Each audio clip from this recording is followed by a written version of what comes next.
महाकारुणिक सम्यक संबुद्ध परम पूज्य बाबा साहब डॉक्टर अंबेडकर, प्रियदर्शी सम्राट अशोक, भारत भूमि पे जन्मे सभी संत महापुरुषों को कोटि कोटि वंदन करते हुए मंच पे उपस्थित पूजनीय भदंत आर्य नागार्जुन सुरेश ससाई, पूज्य भिक्खु डॉक्टर चंद्रकीर्ति जो हमारे श्रावणी दीक्षा के गुरु हैं, और साथ साथ सभी भिक्खु संघ को सादर वंदना करते हुए,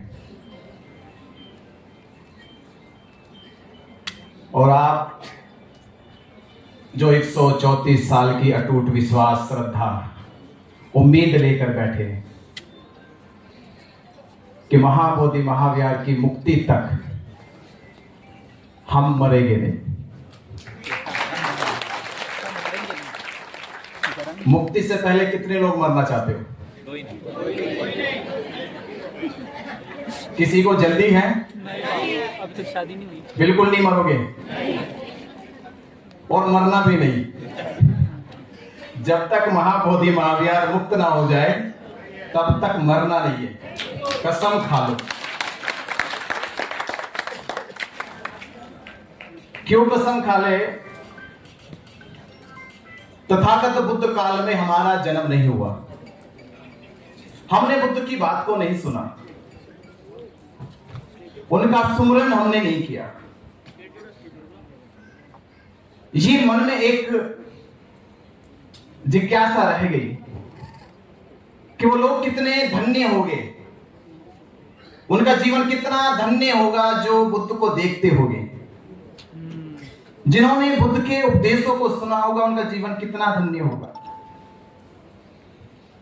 क्योंकि हम 2500 साल के बाद कितनी अपार श्रद्धा बुद्ध में रखते हैं, वो तब की जब 2500 साल का अंतर है, और 2500 साल के अंतर के बाद भी हमारे मन में ऐसा कोई विचार नहीं है जो बुद्ध की श्रद्धा से बड़ा हो। कोई विचार ऐसा मन में नहीं जो बुद्ध की श्रद्धा से बड़ा हो। बुद्ध की श्रद्धा का विचार सर्वोपरि है, सर्वसामान्य है। तो बुद्ध काल में हमारा जन्म नहीं हुआ, ये बड़ी कमी खलती थी, अफसोस होता था। पर हमने जब पहली बार 13 मई 2014 को मैंने 10 दिवसीय शिविर किया, उस समय मुझे किसी ने जिक्र किया कि भारत की भूमि बौद्ध धर्म की छाव में पली है। भारत भूमि बौद्ध धर्म की छाव में पली है, पर जो छाव देने वाला पेड़ था वो सूख रहा है, वो सूख रहा है। धम्म रूपी इस वृक्ष को कोई पानी डाले, कोई इसे हरा भरा करे। भारत में बुद्ध का जो वृक्ष है वो महाबोधि महाविहार है। महाबोधि महाविहार की छाया भारत पे पड़ी है, इसलिए दुनिया में भारत का साया, भारत की छवि सबसे अद्भुत है, सबसे अनूठी है।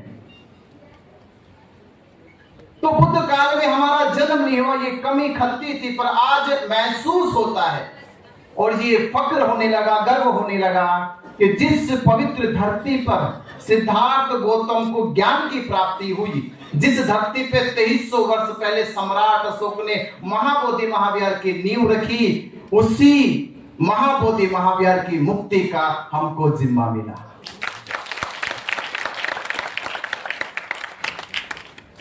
ये बहुत जीवन का धन्य है, पुण्य कर्म है आपका। इससे बड़ा पुण्य कर्म क्या हो सकता है? एक बौद्ध के लिए बिल्कुल संघ के लिए इससे बड़ा पवित्र उद्देश्य जीवन में क्या हो सकता है कि महाबोधि महाविहार मुक्त हो जाए। इससे बड़ा क्या उद्देश्य होगा हमारा? इसको मुक्त कराए बगैर हम मर नहीं सकते। 1 मार्च जब मैं महाबोधि महाविहार में गया धरने के समय, मुझे मालूम नहीं कि कितने बौद्ध समाज हमारे हैं कि जो ये सोच के जाते कि मैं बुद्ध विरासत, बुद्ध संस्कृति, बुद्ध धार्मिक स्थल पे जा रहा हूं। मैं अब कहने लगा हूं कि हमारे बौद्ध समाज ने बौद्ध गए तो उनके मन में मुझे लगता है ख्याल कभी कभी यही रहता हो कि हम टूरिस्ट बन के जा रहे हैं। टूरिस्ट बन के गए इसलिए हम यो देख नहीं पाए कि वहां महाबोधि महाविहार के भीतर जो पंडा पुरोहित है वो क्या करता है।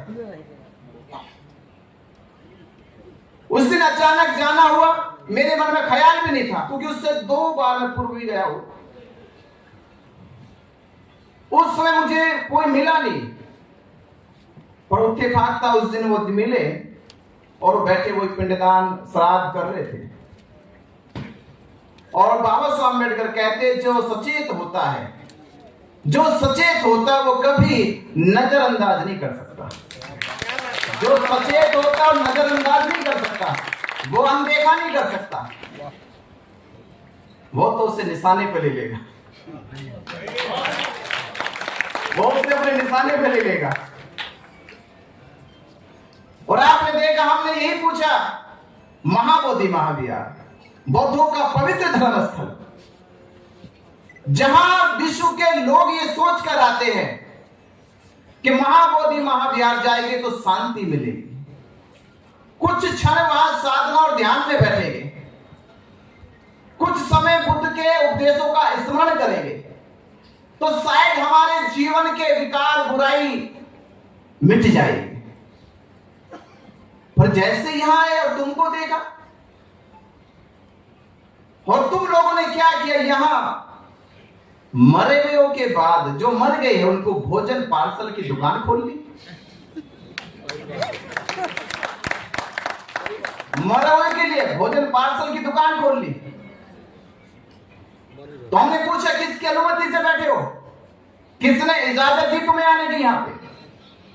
थोड़ा तो ख्याल कर लेते, थोड़ा तो ख्याल करते कि यहां जिंदे जिंदों को निर्माण दिया जाता है, मरवे को यहां कोई संबंध नहीं है। थोड़ा तो ख्याल रहता। ये वो पवित्र धरती जहां जिंदे जिंदे बुद्ध ने निर्माण दिलाए हैं, और मरे हुए को कुछ देना तो पास में विष्णुपद मंदिर है, वहां क्यों नहीं जाते? वहां क्यों नहीं जाते? किसकी अनुमति से बैठे, ये पूछना मेरा अधिकार है। किसने तुम्हें इजाजत दी, ये पूछना मेरा अधिकार है। ये ढोंग पाखंड कर रहे हो, ये पूछना मेरा अधिकार है, क्योंकि मैंने महाबोधि महाविहार के प्रति, बौद्ध धर्म के प्रति अपनी निष्ठा दिखाई कि पूछना मेरा अधिकार है कि तुम ये बैठे हुए ये पाखंड कर रहे हो, बौद्ध समाज की संस्कृति और विरासत को धूमिल करने का काम कर रहे हो, ये बर्दाश्त नहीं किया जाएगा। कल से मैंने ये चेतावनी दिया कि कल से यहां दिखाई नहीं देना।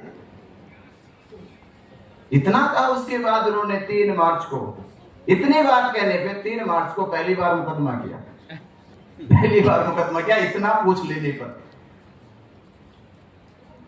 इसका मतलब ये पूछ लेना कोई छोटी बात नहीं थी, ये बात तो बहुत बड़ी थी। इतना पूछ लेने पर अगर मुकदमा हो गया, इतने पूछ लेने पर डीएम ने आदेश पारित कर दिया कि कोई मोबाइल कैमरा लेके नहीं जाएगा, तो मुझे सोच समझ मेरी खुलने लगी और मैं सोचने लगा कि डीएम भी हैरान, वहां का पंडा पुरोहित हैरान, केवल इतना पूछ लेने से कि आपको किसकी अनुमति से आने की इजाजत मिली। तो जब एक के पूछने से इतनी हड़कंप मच गई, अगर ये बात भारत का तमाम भिक्षु संघ और बौद्ध उपासक पूछ लेता तो मैं कह रहा कि महाबोधि महाविहार तो छोड़, वो बौद्ध विहार छोड़ के भाग जाता। तो हड़कंप मच गई उनके अंदर, तो भूख लगे मीटिंग लगानी शुरू कर दी।